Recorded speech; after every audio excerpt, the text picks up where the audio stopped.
В конце августа 1991 года, когда сотрудники архива Центрального комитета Коммунистической партии Киргизии спешно паковали документы в железные контейнеры, готовясь к эвакуации перед надвигающимися переменами, один из младших архивариусов обнаружил в дальнем углу подвального хранилища папку, которой не было в описи. Картонная обложка выцветшего серого цвета, на которой чернильным почерком было выведено: граничной комиссии 1981-1985 совершенно секретно. Внутри лежали карты Средней Азии с красными пометками, протоколы межреспубликанских совещаний, телеграммы из Москвы. Документы настолько деликатные, что даже высокопоставленные партийные функционеры не имели к ним доступа без специального разрешения. Но через 3 дня, когда архивная комиссия попыталась вернуться к этой находке, папка исчезла. Кто успел ее забрать в хаосе распада империи? И главное, что именно скрывали эти пожелтевшие листы с подписями людей, определявших судьбы миллионов? Сегодня, спустя более 30 лет после исчезновения тех документов, мы впервые попытаемся реконструировать историю, которую старательно не рассказывали ни в советское время, ни после независимости. Историю о том, как границы Кыргызстана обретали свои очертания, кто стоял за решениями о прохождении пограничных линий, и почему имя Турдакуна Усубалиева, человека, который руководил республикой 24 года подряд, до сих пор вызывает противоречивые эмоции, когда речь заходит о земельном вопросе. Мы не будем предлагать простых ответов. Мы предложим вам документы, свидетельства, факты и право делать выводы самостоятельно. Представьте себе человека, которому принадлежит абсолютная власть над территорией в 200 тысяч квадратных километров. Каждое его решение становится законом. Каждая подпись под документом меняет судьбы деревень, городов, целых районов. Турдакун Усубалиев вступил в должность первого секретаря Центрального комитета Коммунистической партии Киргизской Советской Социалистической Республики в 1961 году, когда ему было всего 42 года.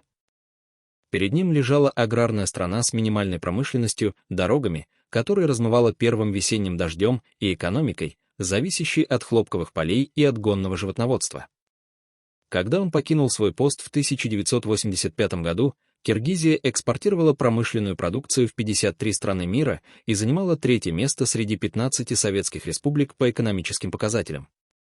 Филармония, Белый дом правительства, исторический музей, микрорайоны столицы — все это появилось при нем. Но существует и другая история. История о картах, которые перерисовывались за закрытыми дверями. О деревнях, которые в один день просыпались на территории соседней республики.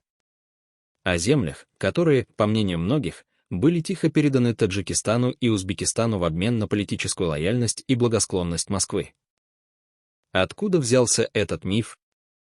Был ли это действительно миф, или за ним скрывается болезненная правда, которую не хотели обсуждать вслух? Чтобы ответить на этот вопрос, нужно вернуться в начало, туда, где все начиналось.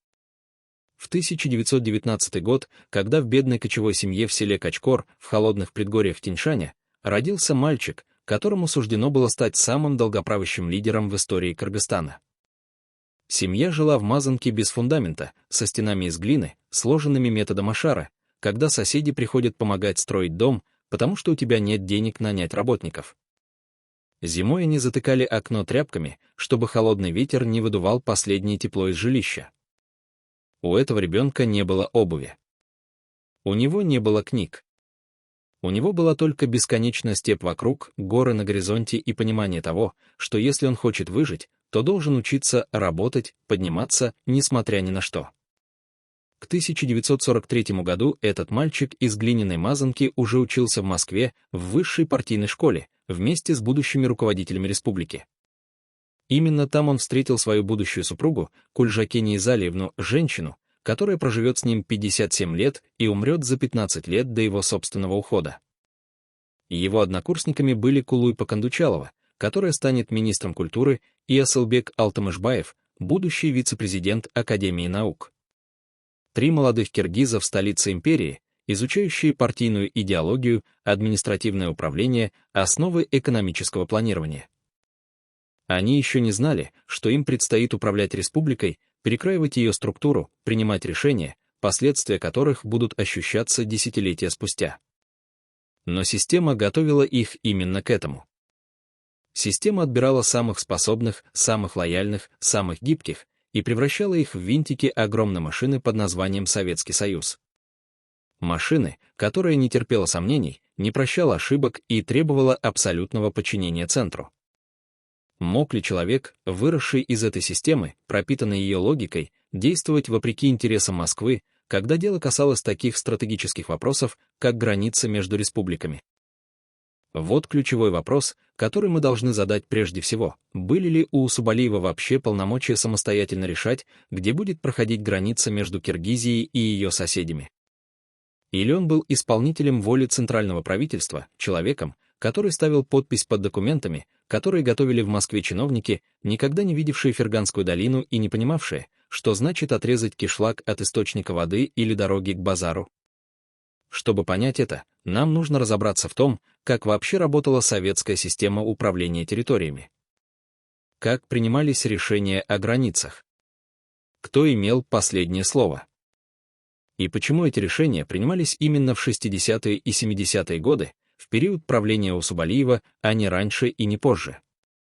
Когда мы открываем советские архивы, те, что остались доступны после распада Союза, первое, что бросается в глаза, невероятная бюрократическая сложность любого решения, касающегося межреспубликанских границ. Каждое изменение требовало согласования минимум на 4 уровнях. Местные органы власти, республиканские правительства, специальные граничные комиссии, наконец, Совет министров СССР в Москве. Процесс мог растягиваться на годы. Документы ходили по кругу, обрастая визами, печатями, дополнительными экспертизами. И на каждом этапе кто-то мог поставить вопрос: а зачем нам это нужно? Кому это выгодно? Что мы получим взамен? Именно здесь, в этой бюрократической паутине, и рождались те самые решения, о которых сегодня спорят историки, политики и простые люди, живущие в приграничных районах. Решения, которые часто выглядели абсурдными с точки зрения обычной логики. Деревня, отрезанная от районного центра границей. Колхозные поля, разделенные между двумя республиками так, что трактору приходилось пересекать границу, чтобы добраться от одного участка к другому. Каналы, головные сооружения которых оказывались на территории одной республики, а сами орошаемые земли на территории другой. Все это не было результатом чьей-то злой воли или коррупционной схемы. Это было результатом системы, в которой географическая реальность подчинялась административной целесообразности, а человеческие судьбы — планам, составленным за тысячи километров от мест, где эти планы воплощались в жизнь. Но была ли в этой системе роль личности? Мог ли один человек, пусть даже первый секретарь крупной республики, повлиять на решения, которые казались предрешенными? Свидетельства современников Усубалиева дают противоречивые ответы. С одной стороны, академик Жамин Акималиев, который был учеником и соратником Усубалиева, вспоминает его как жесткого прагматика, способного отстаивать интересы республики перед московским начальством. С другой стороны, в архивах сохранились телеграммы, показывающие, как республиканское руководство буквально выпрашивало у центра разрешение на строительство заводов, дорог, школ, и как часто эти просьбы отклонялись или откладывались на годы. Если Усубалиев не мог самостоятельно решить, где построить текстильную фабрику в собственной столице, мог ли он диктовать Москве условия по поводу государственных границ? Существует документ, на который ссылаются многие сторонники теории о раздаче земель. Протокол заседания граничной комиссии между Киргизской и Таджикской советскими социалистическими республиками, датированный предположительно 1963 годом. В нем, по словам тех, кто видел копию этого протокола, зафиксированы изменения в прохождении границы на участке длиной около 70 километров в районе Баткенской области. Территория, которая ранее числилась за Киргизией, переходила под юрисдикцию Таджикистана. Формальное обоснование — оптимизация административного управления и более рациональное использование водных ресурсов. Но здесь начинается самое интересное. Никто из исследователей, с которыми мы разговаривали при подготовке этого материала, не может с уверенностью сказать, что видел оригинал этого документа. Существуют упоминания о нем в мемуарах бывших партийных работников. Существуют ссылки на него в публицистических статьях 90-х годов. Но самого документа с печатями, подписями, регистрационным номером в открытых архивах нет. Мы обратились в Центральный государственный архив Кыргызской Республики с запросом о наличии материалов граничных комиссий за период с 1961 по 1985 год. Ответ пришел через 2 месяца. Большая часть документов этого периода, касающихся межреспубликанских границ, либо засекречена и требует специального разрешения для доступа, либо передана в архивы Российской Федерации как часть фонда общесоюзных органов управления, либо, и это самое загадочное, отсутствует в описях без объяснения причин. Что это означает? Либо документы никогда не поступали в архив, что крайне маловероятно для советской бюрократической системы, которая фиксировала каждую справку и каждую служебную записку. Либо они были изъяты позже, возможно, именно в тот хаотичный период конца 80-х и начала 90-х годов, когда архивы лихорадило, когда документы исчезали, продавались, уничтожались в спешке перед надвигающимися переменами. Либо их намеренно не передавали в архив с самого начала, опасаясь того, что когда-нибудь эти бумаги станут уликой в политических процессах или межгосударственных спорах. Но отсутствие документа не означает отсутствие события. Люди помнят. Особенно те, кто жил в приграничных районах в 60-е и 70-е годы. Старожилы села Аксай, что сегодня находится в Таджикистане, но до 1963 года числилось в составе Баткенского района Киргизии, рассказывают историю, которая передается из поколения в поколение. Однажды утром жители проснулись и обнаружили, что пограничные столбы, которые стояли за холмом в 3 километрах от деревни, перенесены ближе. Теперь граница проходила между домами и колхозными полями. Формально село осталось киргизским, но земли, на которых они работали десятилетиями, стали таджикскими. Пришлось оформлять специальные пропуска, чтобы выезжать на посевную и уборку урожая. Когда делегация колхозников попыталась добраться до районного руководства с жалобой, им объяснили, это решение принято выше, это согласовано с Москвой, это сделано для общего блага республик и обсуждению не подлежит. Имя Усубалиева при этом не упоминалось. Но люди понимали, если первый секретарь республики не знал о таком решении или не мог ему помешать, то какая же это власть?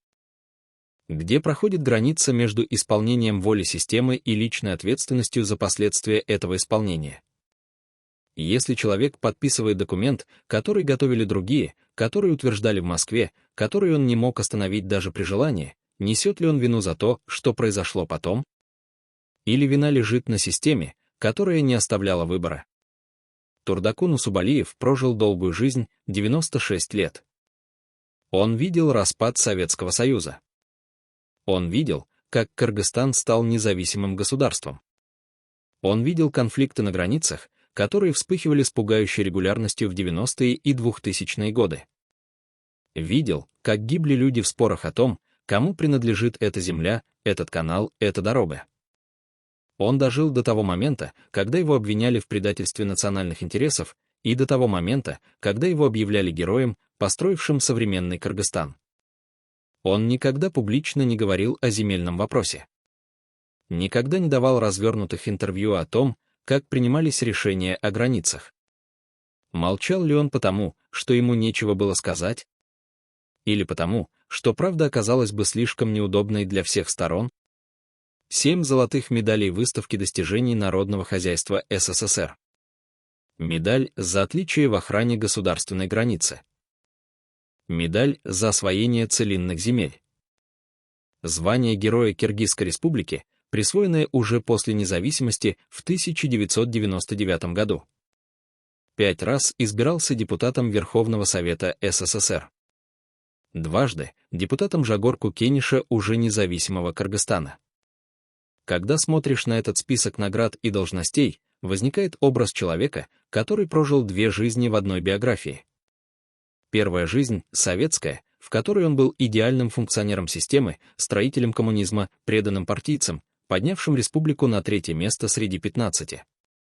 Вторая жизнь — постсоветская, в которой он стал символом сложного, противоречивого наследия, живым свидетелем эпохи, которую одни называют временем стабильности и развития, а другие — временем утраченных возможностей и национального унижения.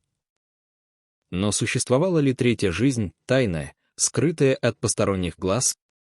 Жизнь, в которой Турдакун Усубалиев принимал решения, о которых не писали в газетах и не докладывали на партийных съездах.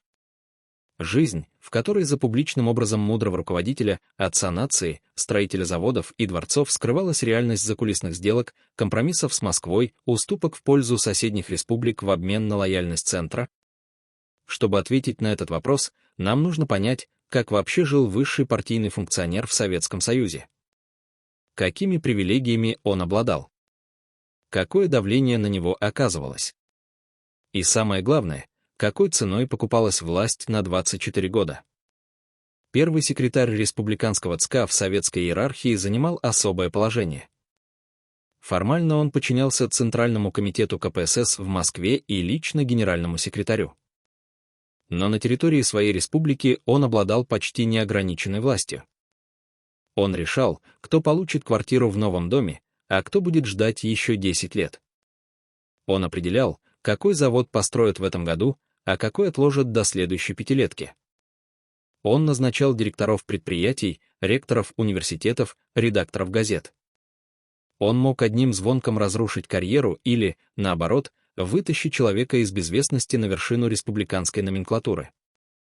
Эта власть порождала огромную сеть зависимостей, лояльностей, негласных договоренностей. Вокруг первого секретаря формировался круг людей, которые обязаны ему всем и которые знали о нем все. Усубалиев не был исключением. За 24 года его правления в Кыргызстане сформировалась целая генерация партийных и хозяйственных руководителей, чиновников, военных, которые прошли через его руки, получили назначение с его согласия, делали карьеру под его патронажем. Эти люди живы до сих пор, те, кто дожил до наших дней. Некоторые из них занимают высокие посты в независимом Кыргызстане. Некоторые живут на пенсии, храня воспоминания о временах, когда они были частью властной элиты. Но почти никто из них не говорит открыто о том, что происходило на самом высоком уровне принятия решений. Почему? Потому что в советской системе существовал негласный кодекс, то, что обсуждается в кабинете первого секретаря, остается в кабинете первого секретаря. Нарушить этот кодекс означало предать не просто конкретного человека, но саму систему, которая тебя вырастила и дала тебе все, что ты имеешь. Мы нашли человека, который согласился говорить на условиях анонимности. Назовем его Азамат, это не его настоящее имя. В 70-е годы он работал в аппарате Центрального комитета партии Киргизии, занимал должность инструктора отдела, который курировал взаимодействие с соседними республиками по вопросам сельского хозяйства и водопользования. Его задачей было готовить аналитические записки для руководства о состоянии дел на границах, о проблемах, которые возникали у колхозов, о необходимости корректировки административных границ для более эффективного управления. Он был одним из тех, кто видел, как рождаются документы, которые потом превращаются в постановления, а постановления — в новые линии на картах. «Вы должны понимать одну вещь», — говорит Азамат, его голос звучит устало, словно он рассказывает эту историю уже не в первый раз, хотя на самом деле говорит об этом впервые за 50 лет. В той системе не было такого понятия, как личное решение первого секретаря по стратегическим вопросам. Все, что касалось границ, согласовывалось минимум на 3 уровнях выше республики. Мы готовили документы, но окончательное решение всегда принимала Москва. Усубалиев мог выразить свое мнение, мог попытаться отстоять позиции республики, но если Центр решал иначе, спорить было бессмысленно. Но если это правда, откуда тогда взялось устойчивое убеждение, что именно Усубалиев несет ответственность за территориальные уступки? Азамат задумывается, прежде чем ответить. Потому что людям нужен конкретный виноватый. Людям проще верить, что один человек предал их интересы, чем признать, что система была устроена так, что интересы конкретных деревень и районов никого не волновали в принципе. Москве нужна была стабильность в регионе. И если для стабильности нужно было передвинуть границу на 10 километров, ее двигали. Если нужно было отдать один район, чтобы получить молчаливое согласие соседней республики на строительство гидроэлектростанции, его отдавали. Это была игра на уровне, который находился далеко от Фрунзе. Так тогда называлась столица Киргизии. Усубалиев был игроком в этой игре, но не он устанавливал правила. Тогда возникает другой вопрос. Если Усубалиев был всего лишь исполнителем воли Москвы, почему он так долго продержался у власти? 24 года — это исключительный срок даже по советским меркам. Большинство республиканских лидеров менялись каждые 10-15 лет. Кого-то снимали за неспособность выполнить план. Кого-то — за коррупцию. Кого-то — за излишнюю самостоятельность и попытки проводить политику, не согласованную с центром. Усубалиев пережил Хрущева, большую часть эпохи Брежнева, начало перестройки при Горбачеве. Он оставался у власти, когда вокруг него менялись целые поколения партийных функционеров. Что позволяло ему удерживать позиции так долго? Личная преданность лидерам в Москве, умение балансировать между интересами центра и республиканской элиты. Или что-то еще, то, о чем не принято было говорить вслух даже в узком кругу. Существуют болезни, о которых не пишут в медицинских картах высокопоставленных партийных функционеров, потому что признать их существование означало бы признать слабость человека, который по определению не имеет права на слабость. Головные боли, которые начинаются в 3 часа ночи и не отпускают до рассвета. Бессонница, когда ты лежишь с открытыми глазами, прокручивая в голове разговор, который состоялся днем в Москве, пытаясь понять, что именно означала пауза перед ответом секретаря Центрального комитета, когда ты спросил о судьбе нового промышленного комбината. Тахикардия, когда сердце колотится так, что кажется, сейчас выпрыгнет из груди, а ты сидишь за столом президиума и улыбаешься, потому что камеры снимают, и эта улыбка завтра будет на первой полосе республиканской газеты. По воспоминаниям людей из близкого окружения семьи, личный врач Турдакуна Усубалиева, назовем его Владимир Степанович, хотя это имя мы изменили по понятным причинам, вспоминает, как в конце 60-х годов первый секретарь впервые пожаловался на то, что не может уснуть без специальных препаратов. Это был тревожный сигнал, но Владимир Степанович не мог записать его в официальную медицинскую карту, потому что официальная медицинская карта первого лица республики должна была демонстрировать образцовое здоровье. Вместо этого он завел отдельную тетрадь, куда заносил реальные симптомы, реальные диагнозы, реальные назначения, тетрадь, которую хранил у себя дома, в сейфе, и которую планировал уничтожить в случае любой опасности. Эта тетрадь, как он признается теперь, была не просто медицинским документом, это была хроника того, как власть медленно разрушает человеческий организм, как стресс от необходимости каждый день принимать решения, последствия которых ты не можешь контролировать, превращается в физическую боль, в бессонные ночи, в страх, который никогда не произносится вслух, но присутствует в каждом жесте, в каждом взгляде, брошенном через плечо, когда ты идешь по коридору здания Центрального комитета. Владимир Степанович приходил к Усубалиеву поздним вечером, когда все сотрудники уже разошлись, когда здание пустело и в кабинете оставались только они двое, врач и пациент, хотя называть это отношениями врача и пациента было бы упрощением. Это были отношения человека, который знает тайну, и человека, чья жизнь зависит от того, останется ли эта тайна в безопасности. Усубалиев никогда не говорил прямо о причинах своего состояния, но врачу не нужны были слова, симптомы говорили сами за себя.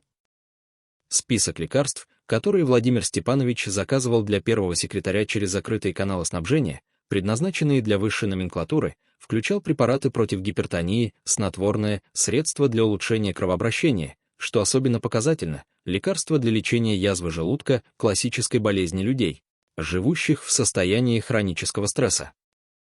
Эти препараты доставлялись в специальных упаковках, без указания имени получателя, и хранились в личном сейфе первого секретаря, куда не имел доступа даже его секретарь.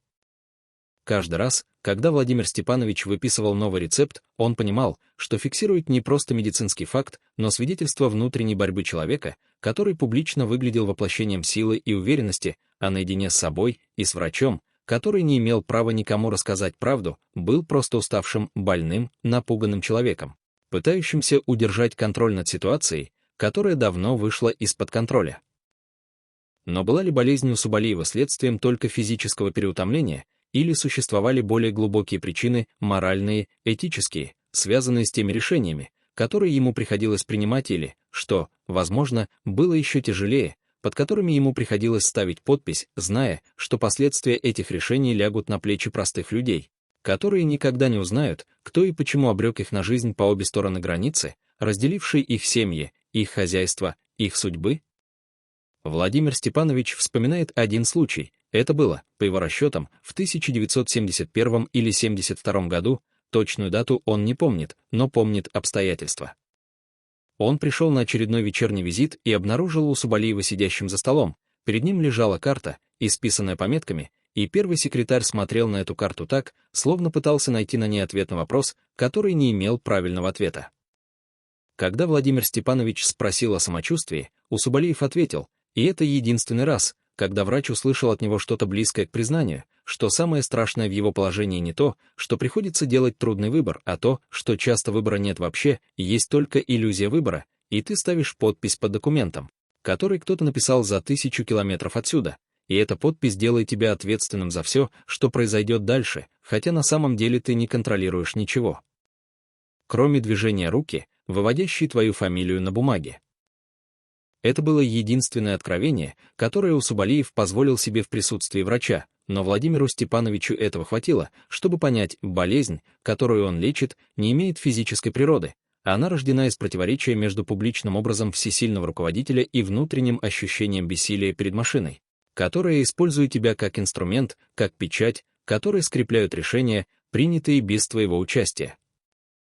Можно ли вылечить такую болезнь таблетками?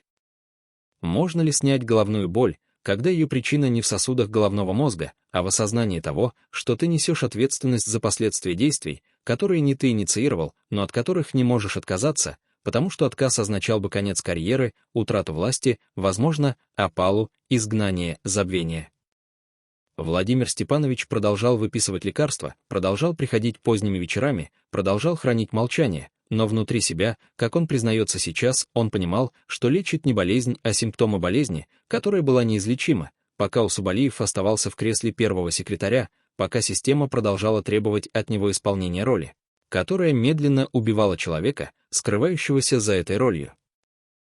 Каково это — возвращаться домой после дня, наполненного совещаниями, докладами, телефонными звонками из Москвы, подписанием бумаг, встречами с делегациями, выступлениями перед камерами, и знать, что завтра все повторится снова, и так будет продолжаться годы, десятилетия, пока не наступит момент, когда тебя снимут с должности или ты сам попросишь об отставке. И если доживешь до этого момента. Кульжа Кения Изалиевна, супруга Усубалиева, прожившая с ним 57 лет, умершая за 15 лет до его собственной смерти, была единственным человеком, который видел обе стороны этой жизни, публичную, на официальных приемах и партийных мероприятиях, где она исполняла роль безупречной жены руководителя республики, и приватную, дома, когда они оставались наедине, когда можно было снять маску и позволить себе быть просто усталым человеком, который больше не в силах держать лицо.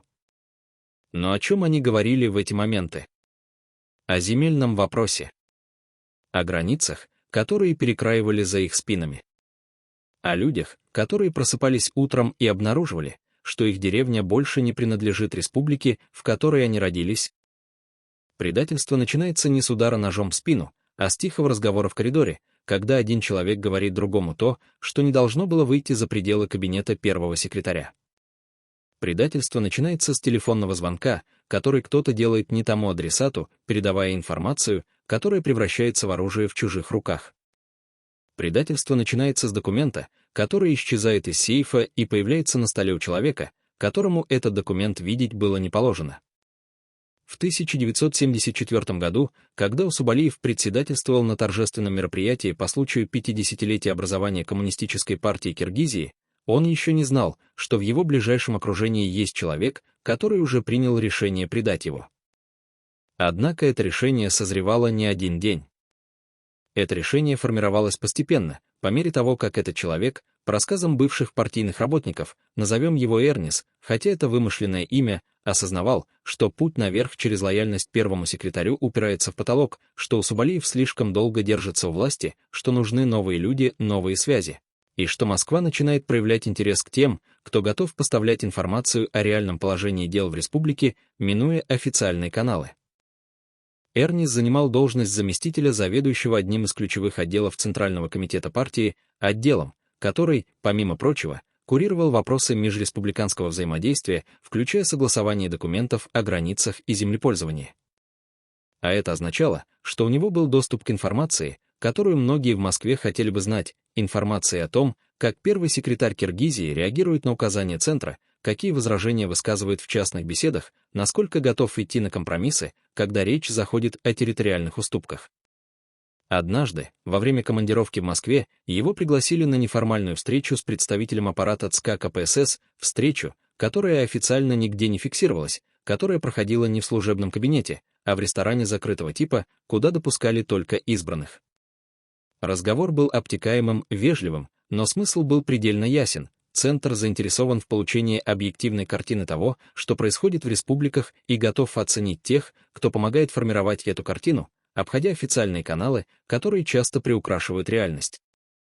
Эрнис понял, что ему предлагают роль осведомителя не в грубом смысле стукача, доносящего на коллег за антисоветские разговоры, а в более тонком смысле человека, который предоставляет инсайдерскую информацию о том, как принимаются решения на высшем уровне республиканского руководства, какие настроения царят в элите, насколько первый секретарь управляем и предсказуем.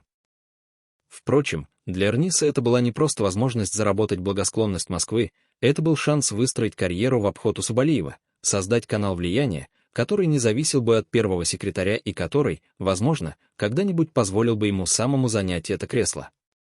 Он согласился. Не сразу, не на той же встрече, он взял паузу, сказал, что подумает, но уже через неделю передал первый материал, подробную записку о том, как Усубалиев отреагировал на очередное указание Москвы о корректировке границ с Таджикистаном, какие аргументы приводил в попытке отстоять позиции республики и как быстро сдался, когда из Центра пришел жесткий ответ. Эта записка ушла в Москву не через официальные каналы, а через личные связи Эрниса с человеком, который занимал значимую позицию в аппарате ЦК КПСС. А это означало, что Москва получила информацию о внутренних сомнениях и слабостях Усубалиева раньше, чем сам первый секретарь успел сформулировать официальную позицию республики по данному вопросу. Когда Усубалиев узнал о предательстве, а он узнал, хотя не сразу, потому что в советской системе информация всегда рано или поздно возвращалась к источнику через сложные цепочки связей и негласных договоренностей, его реакция не была публичной. Он не стал устраивать разбирательств, не снял Эрниса с должности, не вызвал его на ковер для объяснений. Но что-то изменилось в его поведении, в его манере общаться с ближайшим окружением. Люди, которые работали рядом с ним в тот период, вспоминают, что первый секретарь стал более замкнутым, более осторожным в высказываниях, более подозрительным к тем, кто имел доступ к секретным документам. А еще, что он перестал доверять бумагам. Самые важные разговоры он начал проводить без записи, без свидетелей, один на один, в своем кабинете или во время прогулок по территории резиденции, где не могли быть установлены подслушивающие устройства. Так человек, который 20 лет строил систему управления, основанную на четких иерархиях и документообороте, вдруг начал действовать как конспиратор, опасающийся, что любое его слово может быть использовано против него.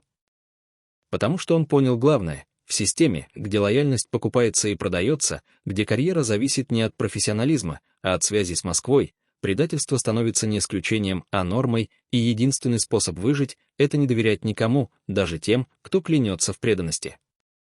Эрнис продолжал работать в аппарате ЦК еще несколько лет, продолжал исправно передавать информацию своим кураторам в Москве, продолжал строить карьеру, которая в конечном итоге привела его на высокие позиции в республиканской иерархии, но уже после ухода Усубалиева с поста первого секретаря. А когда Советский Союз распался и началась новая эпоха, Эрнис оказался одним из тех, кто быстро адаптировался к новым реалиям, кто сумел сохранить влияние и собственность, кто стал частью новой элиты независимого Кыргызстана. Парадокс судьбы: человек, предавший первого секретаря советской Киргизии, стал респектабельным гражданином, о прошлом которого никто не вспоминает, потому что в новой системе старые грехи не имеют значения, если ты сумел вовремя перестроиться и занять место в новой иерархии власти. А Усубалиев, проживший до 96 лет, до самой смерти носил в себе знание о том, что был предан человеком из собственного окружения, и это знание, возможно, было тяжелее любых обвинений в том, что он сам предал национальные интересы республики.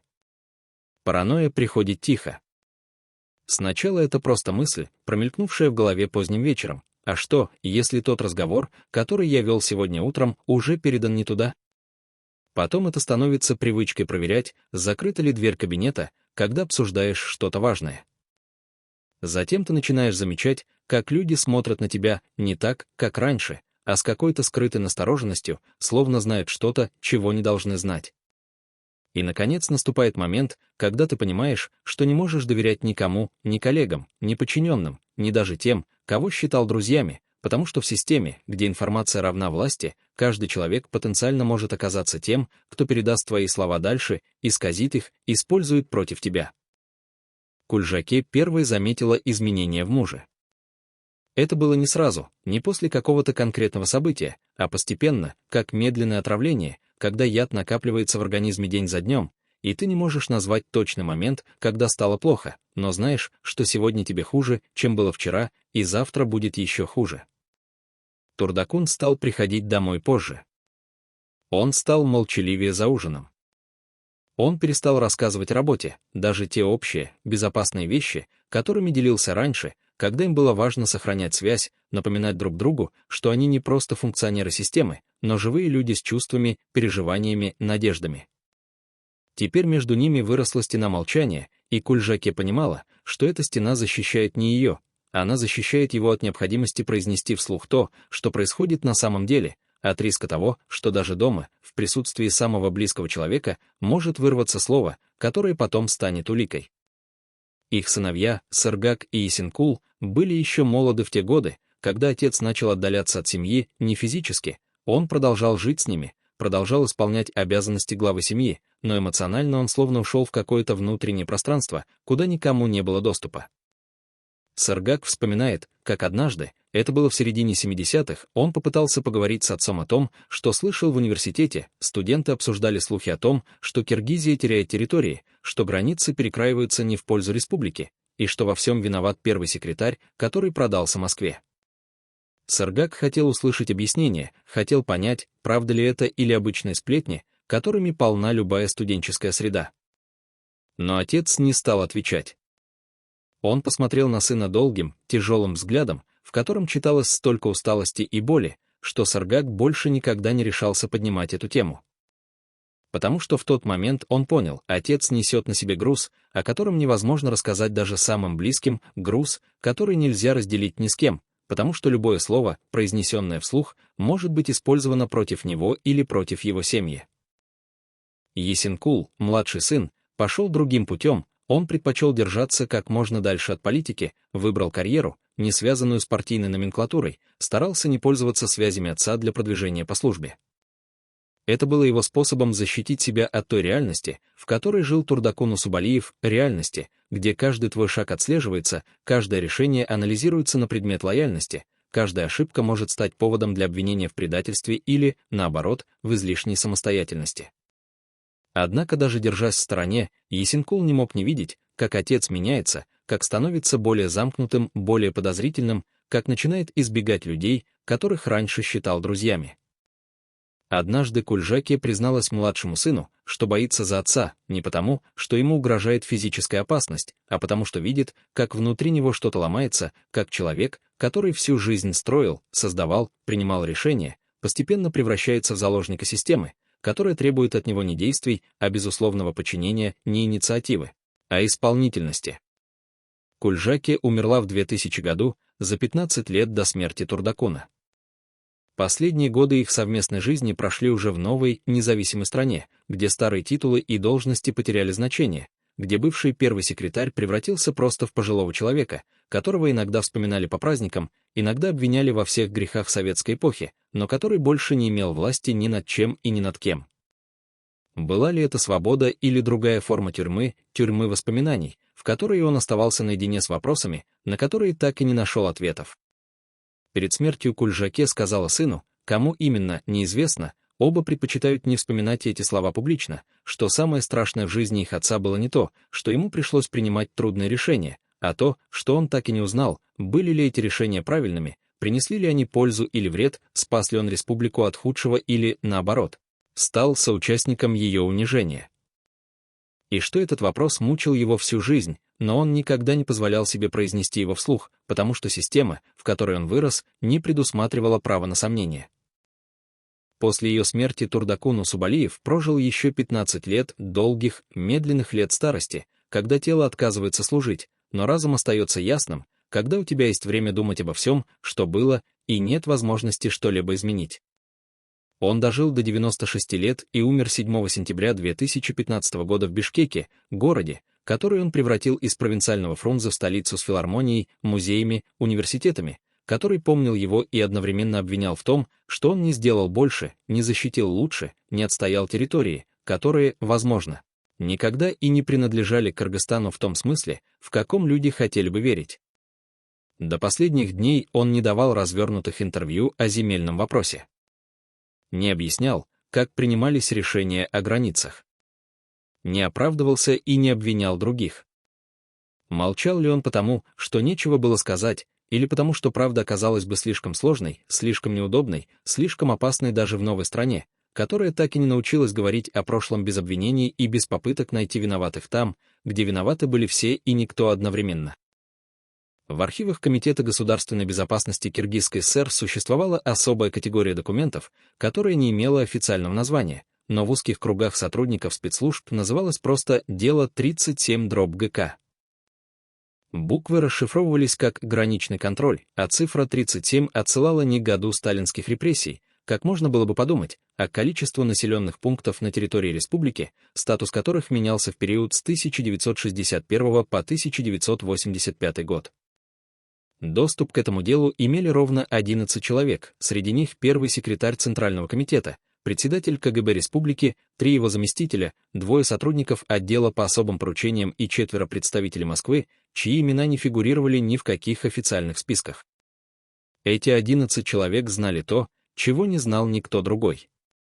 Они знали точные координаты каждого изменения границы. Они знали, сколько гектаров земли, сколько колхозов, сколько семей оказались по другую сторону административной линии после очередного решения межреспубликанской комиссии.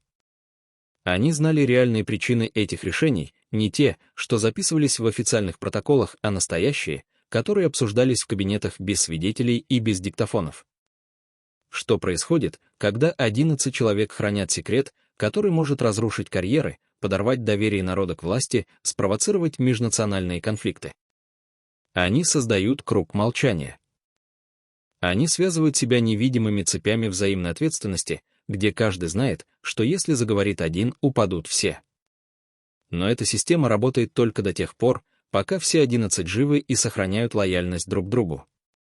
А теперь представьте, что один из них умирает. Инфаркт, несчастный случай, просто старость, неважно. Важно то, что круг нарушен.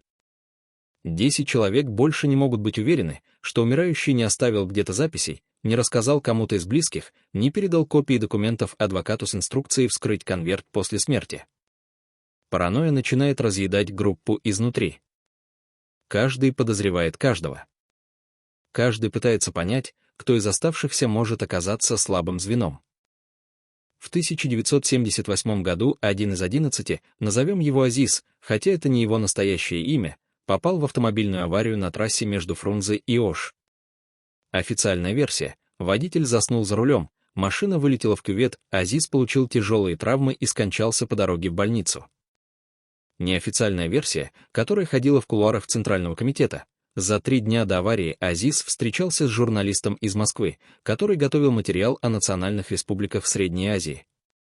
Встреча была короткой, в ресторане гостиницы, многолюдно, ни о чем компрометирующем они не говорили, но сам факт встречи был зафиксирован. Службы безопасности имеют привычку фиксировать все. После смерти Азиза его квартиру обыскали, формально для составления описи имущества, фактически в поисках документов, которые он мог хранить дома. Нашли ли что-то? Официального ответа не последовало. Но через неделю после похорон остальные 10 членов группы были вызваны на закрытое совещание, где им напомнили о том, что разглашение государственной тайны карается по всей строгости закона, и что каждый из них подписывал подписку о неразглашении, которая не имеет срока давности. Турдакун Усубалиев присутствовал на этом совещании. Он сидел во главе стола, как полагается первому секретарю, но те, кто был в той комнате, вспоминают, что он не произнес ни слова. Говорил председатель КГБ республики. Говорил представитель Москвы, чья фамилия не называлась вслух. Усубалиев только смотрел на каждого из присутствующих долгим тяжелым взглядом, в котором читалась не столько угроза, сколько усталость человека, который понимает, что система, частью которой он является, начинает поедать саму себя, и что рано или поздно эта машина доберется и до него. Была ли смерть Азиза несчастным случаем или устранением слабого звена? Кто принимал решение, если это было устранение? Кто давал приказ? Мог ли Усубалиев остановить это, если бы захотел? Или он сам был всего лишь еще одним членом круга молчания, который не имел права голоса, когда Москва решала, что кого-то нужно убрать? Мы никогда не узнаем правды, потому что расследование аварии закрыли через 2 недели, материалы дела засекретили, а водителя, который якобы заснул за рулем, через полгода нашли мертвым в своей квартире, официальная причина смерти — алкогольное отравление. Бывший сотрудник КГБ Киргизской ССР, который согласился говорить на условиях полной анонимности, утверждает, что в архивах спецслужб до сих пор хранится папка с документами о деле 37/ГК, но доступ к ней закрыт даже для высокопоставленных чиновников независимого Кыргызстана. Почему? Потому что в этой папке находятся не только карты и протоколы, но и списки тех, кто принимал решения, подписи под приказами о передаче территорий, служебные записки с обоснованиями, которые показывают истинные мотивы тех, кто перекроивал границы. А эти мотивы, по словам источника, не имели ничего общего с интересами республики или оптимизацией управления. Это были сделки. Обмен территориями на политическую поддержку. Уступки одной республики в обмен на согласие другой с экономическими проектами, выгодными Москве. Торг, в котором землей и людьми распоряжались как фишками на доске, а конечный результат зависел не от того, что справедливо, а от того, кто имеет больше влияния в центральном аппарате. Главными игроками в этой партии были не республиканские руководители, а московские кураторы из Центрального комитета КПСС и аппарата Совета министров СССР. Они определяли правила. Они решали, какая республика получит спорный участок земли, а какая останется с потерей. Усубалиеву, как и другим первым секретарям национальных республик, сообщали только те решения, которые уже были приняты без него, оставляя ему роль человека, который ставит подпись под готовым документом, легитимизируя своей властью то, что произошло помимо его воли. К концу 70-х годов Турдакун Усубалиев уже не был тем энергичным 40-летним партийцем, который в 1961 году принимал должность первого секретаря с уверенностью человека, готового строить новую республику. За 18 лет непрерывной власти его тело начало посылать сигналы, которые невозможно было игнорировать. Седина, которая появилась не постепенно, а словно разом, в один год волосы из темных превратились в серебристые, будто организм решил показать внешне то, что происходило внутри. Морщины, глубокие борозды, прорезавшие лоб и уголки глаз, не те мелкие складки, что появляются у всех с возрастом, а тяжелые линии, выдающие хроническое напряжение лицевых мышц, которые никогда не расслабляются, даже во сне. Походка изменилась. Раньше он ходил быстро, уверенно, с той особой стремительностью, что выдавало человека, привыкшего принимать решения и немедленно переходить к действию. Теперь шаги стали медленнее, осторожнее, словно каждый следующий шаг требовал отдельного усилия воли. Владимир Степанович, личный врач, который продолжал приходить поздними вечерами, когда здание Центрального комитета пустело, вел свою тайную хронику физического распада человека, занимающего высшую должность в республике. К 1979 году список лекарств, которые Усубалиев принимал ежедневно, вырос с 3 наименований до 11. Препараты против гипертонии уже не помогали так, как раньше, приходилось увеличивать дозировку, добавлять новые средства, комбинировать их в надежде хоть как-то стабилизировать давление, которое скакало от критически высокого утром до опасно низкого к вечеру. Снотворное, которое раньше обеспечивало 4-5 часов сна, теперь давало едва 2-3 часа беспокойной дремоты, после которой Усубалиев просыпался в холодном поту с ощущением, что задыхается. Язва желудка, диагностированная в середине 70-х, перешла в хроническую стадию, боли стали постоянными спутниками, особенно по ночам, когда организм перестает отвлекаться на дневную суету и все подавленные сигналы бедствия выходят на поверхность. Но были и изменения, которые не фиксировались в медицинских картах, даже тайных. Взгляд. Люди, которые работали рядом с Усубалиевым в конце 70-х, вспоминают, что его взгляд изменился, стал каким-то отсутствующим, словно человек смотрит не на то, что находится перед ним, а на что-то другое, видимое только ему. На совещаниях он мог замолчать посреди фразы и смотреть в окно, не реагируя на вопросы, пока кто-то из присутствующих не решался тихо напомнить: «Турдакун Усубалиевич, вы хотели сказать». Тогда он вздрагивал, возвращался в реальность, продолжал говорить, но все видели, что на самом деле он где-то далеко, в пространстве, куда никому из них не было доступа. Руки. Раньше твердые, уверенные, способные положить документ на стол с той особой решительностью, что демонстрировала власть. Теперь они иногда дрожали, еле заметно, но дрожали, особенно когда приходилось подписывать что-то важное, что-то, что могло иметь последствия. Существует свидетельство одного из секретарей, работавших в приемной у Субалиева в тот период. Однажды утром, это было в 1980 году, она зашла в кабинет первого секретаря с документами на подпись и застала его сидящим за столом, перед которым лежала карта Киргизской ССР, старая карта, еще 50-х годов, до всех изменений. Он смотрел на эту карту так, словно пытался найти на ней что-то потерянное. Когда секретарь кашлянула, давая понять о своем присутствии, Усубалиев не повернулся к ней. Он продолжал смотреть на карту и произнес: «Больше для себя, чем для нее, было больше. Намного больше». Секретарь не решилась спросить, о чем он говорит. Она положила документы на край стола и тихо вышла. Когда через час вернулась за подписанными бумагами, карты уже не было. Лежали только документы, подписанные, с печатью, как полагается. Но подпись была какой-то дрожащей, неровной, не похожей на ту уверенную росчерк, которым Турдакун Усубалиев обычно завершал официальные бумаги. За 20 лет у власти он постарел на 40. Это не метафора. Врачи, которые наблюдали его в конце 70-х, говорили между собой, что биологический возраст Усубалиева превышает паспортный минимум на 1,5–2 десятка лет. Сердце работало с перегрузкой. Печень показывала признаки хронической интоксикации не от алкоголя. Усубалиев никогда не злоупотреблял спиртным, а от постоянного стресса, который организм воспринимает как отравление и пытается нейтрализовать, истощая собственные ресурсы. Почки начинали давать сбу, анализы показывали белок в моче, что свидетельствовало о нарушении фильтрации. Зрение ухудшилось, приходилось пользоваться очками для чтения, хотя раньше он гордился тем, что видит текст без вспомогательных средств. Но самое страшное происходило не с телом, а с разумом. Провалы в памяти. Сначала короткие, мимолетные, забыл имя человека, с которым работал 10 лет, забыл дату важного события. Потом более серьезные, не мог вспомнить, о чем договорились на вчерашнем совещании, путал последовательность встреч, повторял одно и то же несколько раз, не замечая повторения. Владимир Степанович понимал, что наблюдает клиническую картину человека, находящегося на грани нервного истощения. Но он не мог ничего сделать, кроме как выписывать новые лекарства, которые лишь маскировали симптомы, не устраняя причину.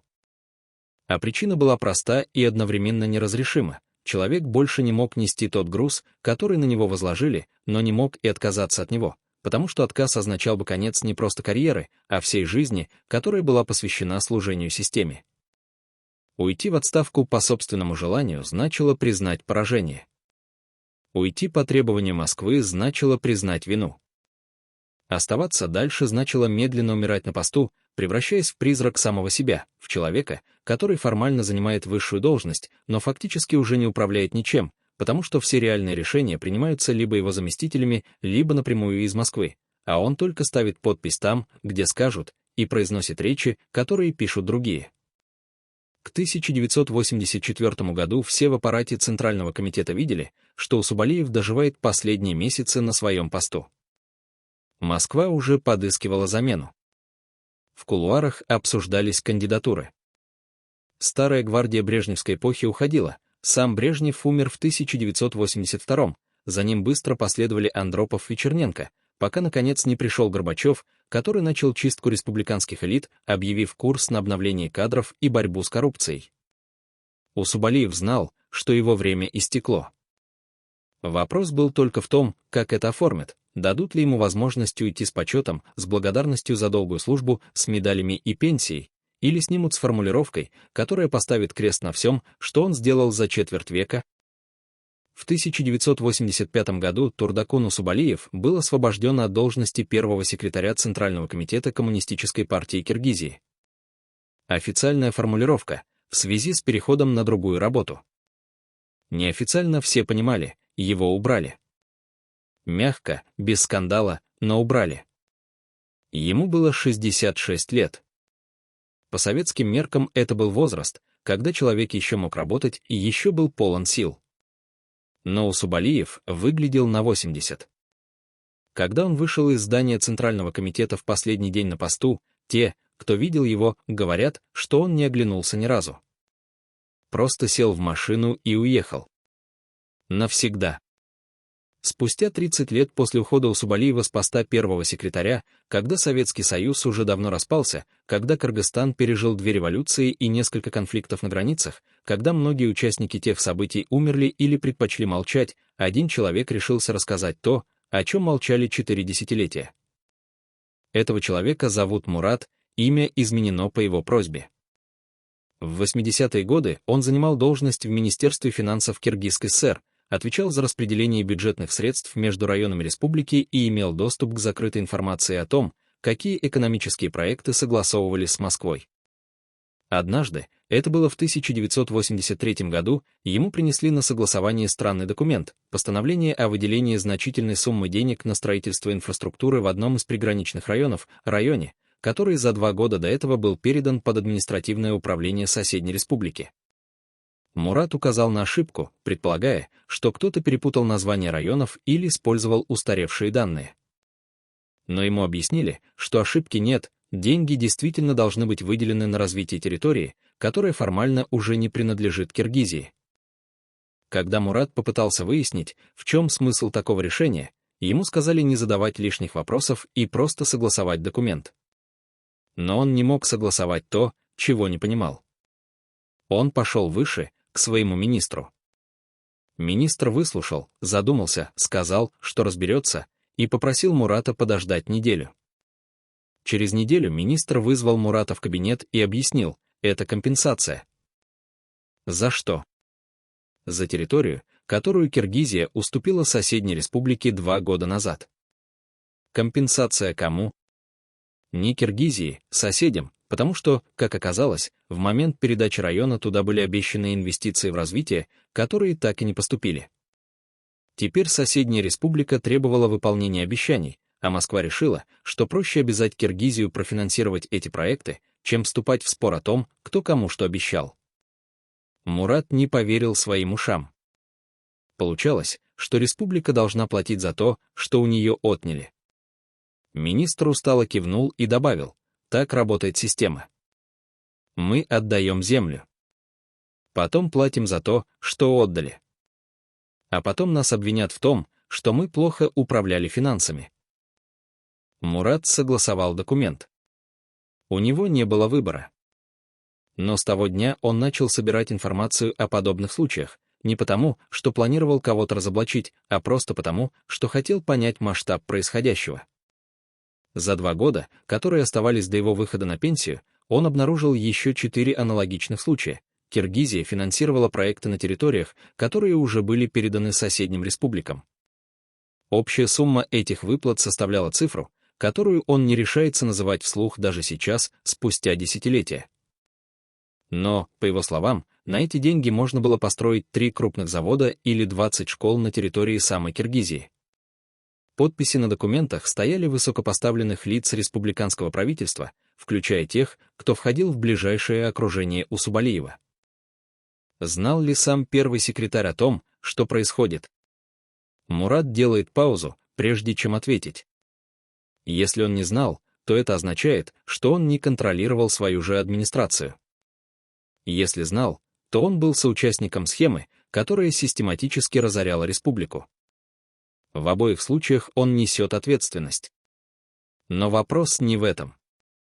Вопрос в том, кто был главным бенефициаром этой схемы. Потому что деньги не исчезали в воздухе. Они шли конкретным людям, конкретным структурам. И эти люди после распада Союза оказались в числе самых богатых и влиятельных фигур в независимых государствах Средней Азии. Совпадение? Я так не думаю. Существовала и другая категория секретных документов, о которых мало кто знал. Спецслужба хранила досье с кодом ЗК-63 косая дробь ГТ, настолько секретные, что существовало только 3 копии. Одна в Москве, в архиве Комитета государственной безопасности СССР. Вторая в Фрунзе, в личном сейфе председателя республиканского КГБ. Третья — в кабинете первого секретаря Центрального комитета партии Киргизии.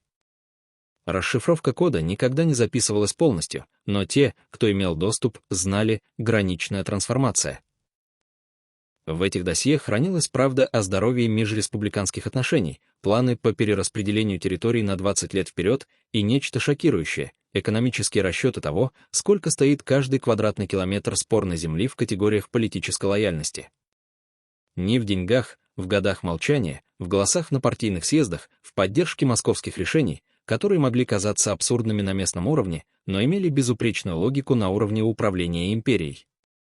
Почему эти досье уничтожили в день, когда стало известно о начале процесса распада Союза? Кто отдал приказ?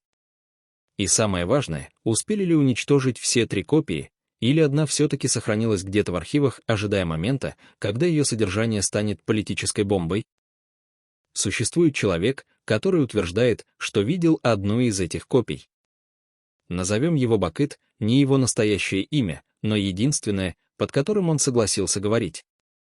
В 1989 году, когда здание Комитета государственной безопасности Фрунзе переживало внутреннюю реорганизацию, связанную с началом перестройки и новым курсом на открытость, Бакыт работал младшим сотрудником архивного отдела.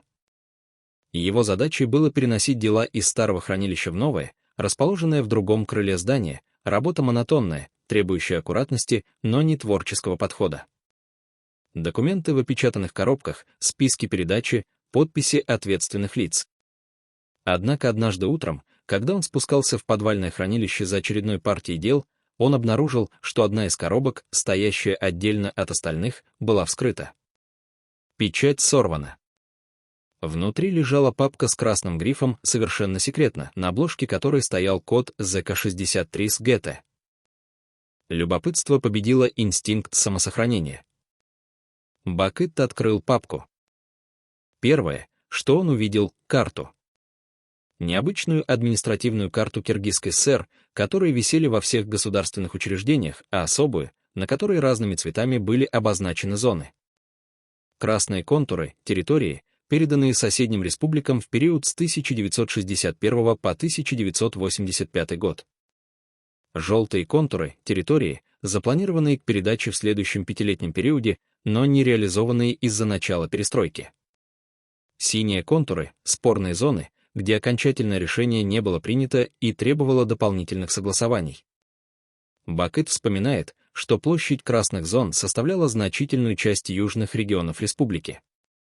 Под картой лежали документы, протоколы заседаний межреспубликанских комиссий, служебные записки из Москвы, шифрованные телеграммы. Он не успел прочитать все, времени было минут 15-20 до того, как кто-то мог спуститься в хранилище и застать его за этим занятием. Но одну записку он запомнил дословно, потому что она была настолько циничной, что врезалась в память навсегда. Служебная записка из аппарата ЦК КПСС, датированная 1971 годом, адресованная первым секретарям республик Средней Азии, в которой объяснялась логика территориальных изменений. Цитирую по памяти Бакыта, который сохранил эти слова на протяжении 35 лет, административные границы между братскими республиками должны соответствовать не исторической справедливости, которая является категорией субъективной и политически нецелесообразной, а стратегическим интересом Центра по поддержанию баланса сил в регионе. Дальше шло объяснение. Каждая уступка одной республике компенсируется экономическими преференциями, которые в долгосрочной перспективе выгоднее территориальных приобретений. Бакыт закрыл папку. Запечатал коробку обратно, как мог, хотя понимал, что следы вскрытия останутся заметными для того, кто обратит внимание. Поднялся наверх. Закончил рабочий день, как обычно. Ничего не сказал никому.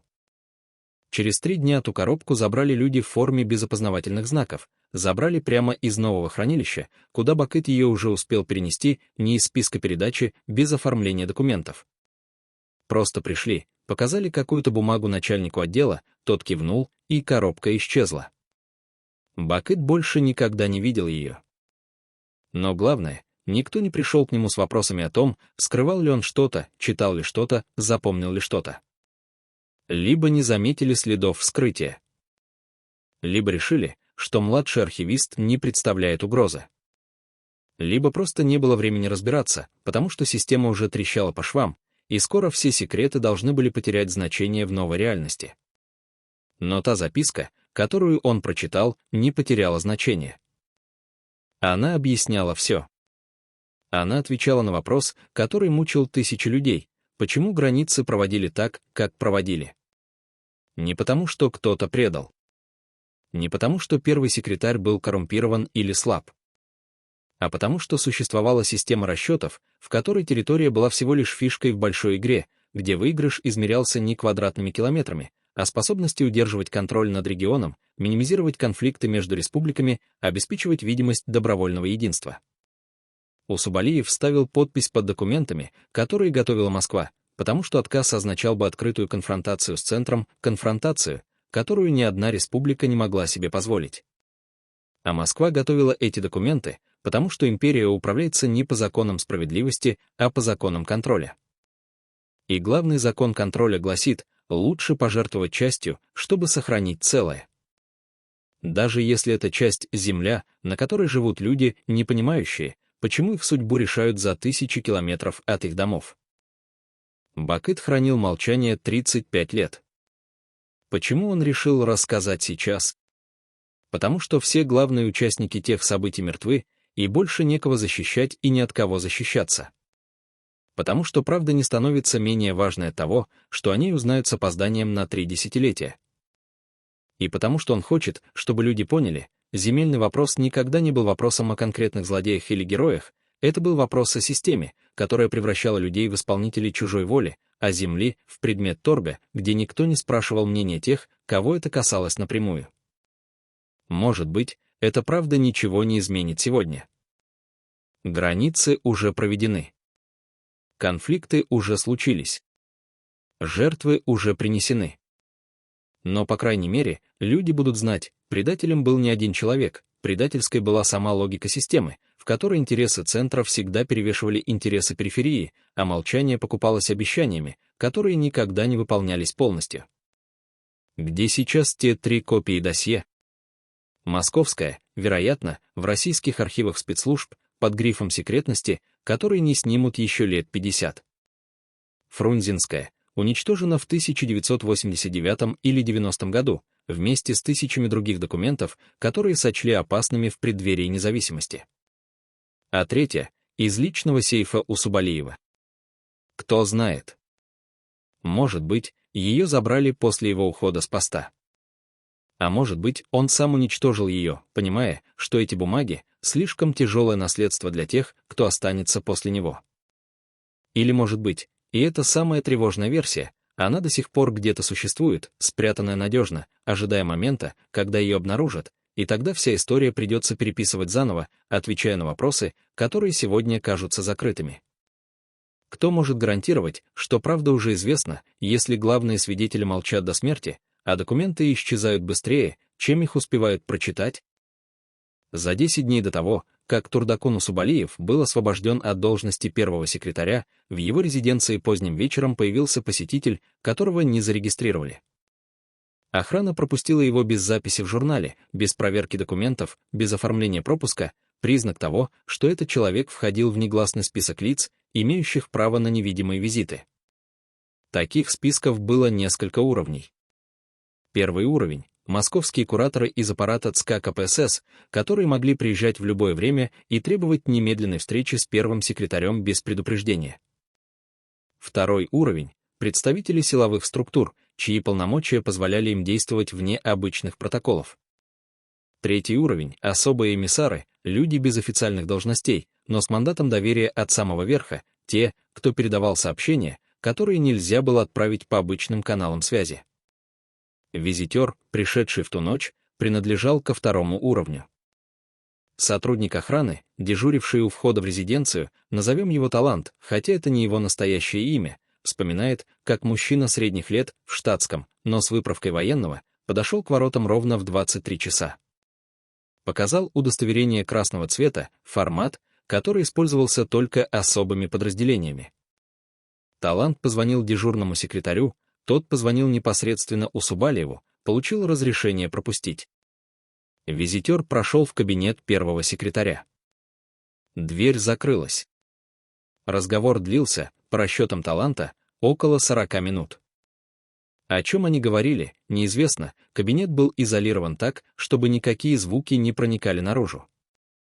Но когда визитер вышел, Талант слышал, как за дверью кто-то повысил голос, не крик, но голос был напряженным, резким, слова неразборчивы, но интонация выдавала конфликт. Когда посетитель вышел из здания, его лицо было непроницаемым, профессионально нейтральным, как у человека, привыкшего скрывать эмоции. Он не попрощался, не кивнул охране, просто сел в машину без опознавательных знаков, которая ждала его у ворот, и уехал. Талант ждал, что Усубалиев выйдет из кабинета, как обычно делал после важных встреч, чтобы дать какие-то указания дежурному персоналу. Но в ту ночь первый секретарь не вышел. Свет в кабинете горел до утра. Когда секретарь пришла на работу в 8 утра следующего дня, она обнаружила Усубалиева сидящим за столом в том же костюме, в котором он был накануне вечером. Он не спал всю ночь. Перед ним на столе лежали документы, но секретарь заметила, что документы не тронуты, они лежали в том же порядке, в каком она оставила их вчера. Значит, он не работал.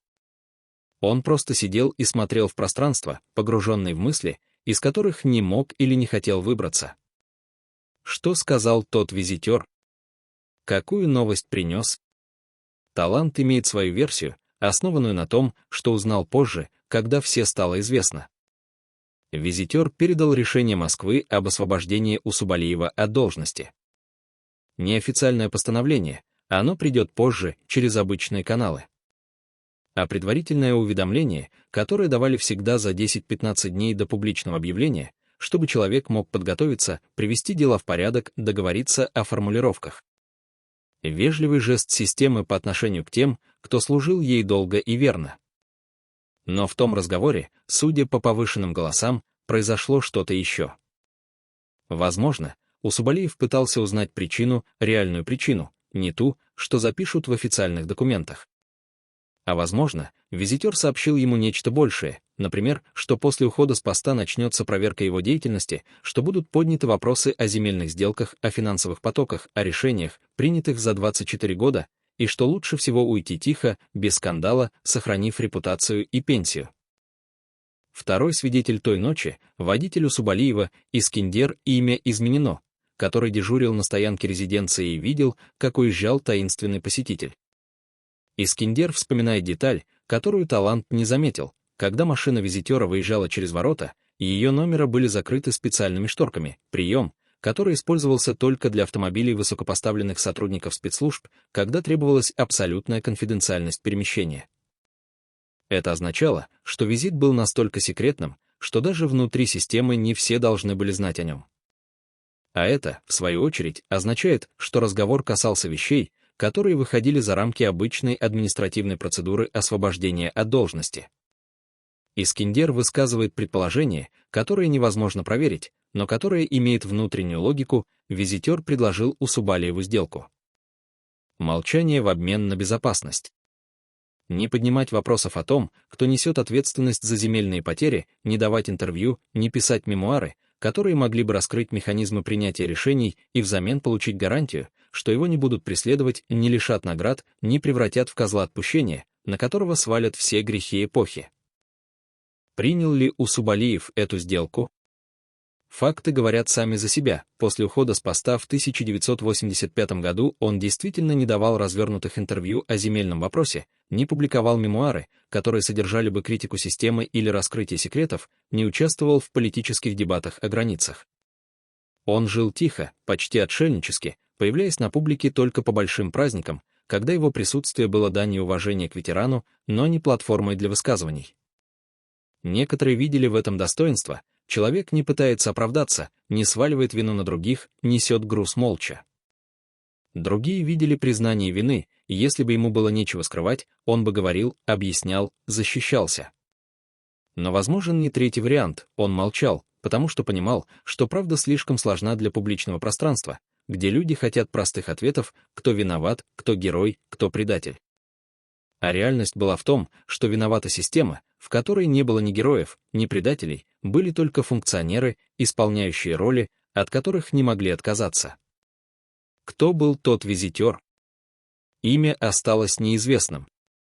Но из фрагментов информации, собранных по кусочкам за годы после тех событий, можно реконструировать вероятный профиль.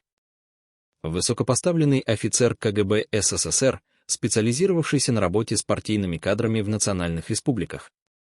Человек, который провел карьеру, устраняя потенциальные угрозы стабильности системы не физически, как во времена Сталина, а методами более тонкими: убеждения, сделки, компромиссы, запугивание, когда необходимо, и предложение мягкой посадки, когда человек готов сотрудничать. Такие люди не оставляли документальных следов. Их визиты не фиксировались. Их разговоры не записывались. Они были призраками системы, обеспечивающими ее работу в те моменты, когда официальные механизмы не справлялись. И когда система рухнула, эти призраки растворились, кто-то ушел на пенсию с благодарностями и медалями, кто-то перебрался в новые структуры власти, кто-то просто исчез, унеся с собой секреты, которые так и остались погребенными. Утром после той бессонной ночи Усубалиев пришел на работу как обычно. Провел совещание. Подписал документы. Принял делегацию из районного центра. Никто из присутствующих не заметил ничего необычного, только секретарь обратила внимание на то, что первый секретарь выглядит более усталым, чем обычно, и что его руки слегка дрожат, когда он берет чашку с чаем. Через 10 дней пришло официальное сообщение о его освобождении от должности. Формулировка была максимально нейтральной, без обвинений и без особых похвал. Просто констатация факта: освобожден в связи с переходом на другую работу. Какую работу? Номинальную должность в каком-то комитете, которая не требовала присутствия и не давала реальной власти. Почетная ссылка для тех, кого нельзя наказать открыто, но и оставить у власти нельзя. Усубалиев принял это без публичных протестов. Собрал личные вещи из кабинета. Попрощался с сотрудниками. Уехал. И начал 30-летнюю жизнь в тени, из которой выходил только тогда, когда новая власть независимого Кыргызстана решала, что ему нужна реабилитация, присвоение звания героя, торжественные речи о его вкладе в развитие республики. Но даже в эти моменты он почти не говорил сам. Слушал хвалебные слова, благодарил коротко, уходил. Потому что знал то, чего не знали те, кто его хвалил. Цена, которую он заплатил за 24 года у власти, была слишком высока, чтобы ее можно было компенсировать медалями. 7 сентября 2015 года началось как обычное осеннее утро в Бишкеке. Турдакун Усубалиев проснулся в своей квартире в многоэтажном доме в центре города, где прожил последние 20 лет после того, как покинул резиденцию первого секретаря. Ему было 95 лет и 10 месяцев. Тело давно перестало слушаться, но разум оставался ясным, та странная особенность очень старых людей, когда физическая оболочка разрушена, но сознание продолжает работать, заставляя тебя наблюдать собственное угасание со стороны. Он завтракал медленно, с трудом поднося ложку ко рту, потому что руки не держали даже этот легкий вес. Сын помогал ему, Сыргак или Есенкул, точно неизвестно, оба сына по очереди приходили к отцу, понимая, что время уходит и каждый день может оказаться последним. После завтрака Усубалиев попросил помочь ему дойти до кресла у окна, того самого кресла, в котором он проводил большую часть дней в последние годы, глядя на город, который построил. Филармония, которую открыли в 1982 году. Белый дом правительства, торжественное здание, символ власти, которой он обладал четверть века. Проспекты, которые асфальтировали по его приказу. Парки, которые сажали по его инициативе. Все это было видно из окна квартиры, и каждый день он смотрел на эти здания, и каждый день думал о том, что осталось за пределами видимости, о деревнях, которые проснулись по другую сторону границы, о землях, которые были переданы соседям, о людях, которые так и не поняли, почему их судьбы изменились без их согласия. Два наследия. Одно — видимое, материальное, зафиксированное в камне и асфальте. Другое — невидимое, неозвученное, существующее только в памяти тех, кто пострадал, и в молчании тех, кто принимал решения. Сын заметил, что отец дышит тяжелее, чем обычно. Предложил вызвать врача. Усубалиев отказался. Он всегда отказывался от врачей в последние годы, понимая, что медицина может продлить жизнь, но не может вернуть то, что потеряно: силу, энергию, способность контролировать собственное тело. Он сидел в кресле, глядя в окно, и сын вспоминает, что отец вдруг произнес очень тихо, почти шепотом: «Больше не нужно». Сын не понял, о чем речь. Больше не нужно чего? Врача. Лекарств. Жизни. Усубалиев не стал объяснять. Закрыл глаза. Дыхание стало еще более поверхностным. Последние часы жизни Турдакуна Усубалиева прошли в тишине. Не было агонии, которую описывают в медицинских учебниках. Не было мучительных последних слов, которые стали бы завещанием для потомков. Просто медленное угасание организма, который исчерпал все резервы и больше не мог поддерживать жизнь. Сын сидел рядом, держа отца за руку, холодную, тонкую, почти невесомую. В какой-то момент дыхание остановилось. Не резко, не драматично. Просто перестало. Сын подождал минуту, чтобы убедиться, что это конец. Потом позвонил врачу, который должен был зафиксировать время смерти и причину: естественная смерть в результате возрастных изменений. Старость не считается болезнью в медицинской классификации, но она убивает так же неизбежно, как любая болезнь, просто медленнее. Новость о смерти Турдакуна Усубалиева передали по официальным каналам в тот же день. Президент Кыргызстана выразил соболезнования, отметив вклад покойного в развитие республики. Объявили день траура. Организовали церемонию прощания в филармонии, в том самом здании, которое построили при нем. Пришли сотни людей, ветераны партийной номенклатуры, бывшие коллеги, представители власти, простые граждане, которые помнили времена, когда он управлял республикой. Говорили речи. Вспоминали достижения. Называли его строителем современного Кыргызстана. Но никто не упомянул земельный вопрос. Никто не задал вопросов о границах, о переданных территориях, о документах, которые исчезли из архивов. Смерть имеет свойство закрывать неудобные темы. Кто станет обвинять человека, которого больше нет, который не может ни подтвердить, ни опровергнуть обвинение? Проще оставить противоречия нерешенными, споры незавершенными, вопросы без ответов. Похоронили Усубалиева на городском кладбище, рядом с другими выдающимися деятелями кыргызской истории. Надгробие скромное, без пышных эпитафий, только имя, дата рождения и смерти и короткая надпись: первый секретарь Центрального комитета Коммунистической партии Киргизской ССР, герой Киргизской республики. Ничего о земле. Ничего о границах. Ничего о том, что мучило его последние 30 лет жизни, если верить тем немногим свидетельствам близких людей, которые осмелились говорить об этом. Просто констатация официальной биографии, в которой нет места сомнениям, противоречиям, неразрешенным конфликтам. Так память превращается в монумент, все сложное отсекается, остается только то, что удобно помнить. Что случилось с семьей Турдакуна Усубалиева после его ухода из жизни? Сыновья, Сыргак и Есенкул, продолжают жить в Кыргызстане, сохраняя низкий профиль, редко давая интервью, избегая политических дебатов.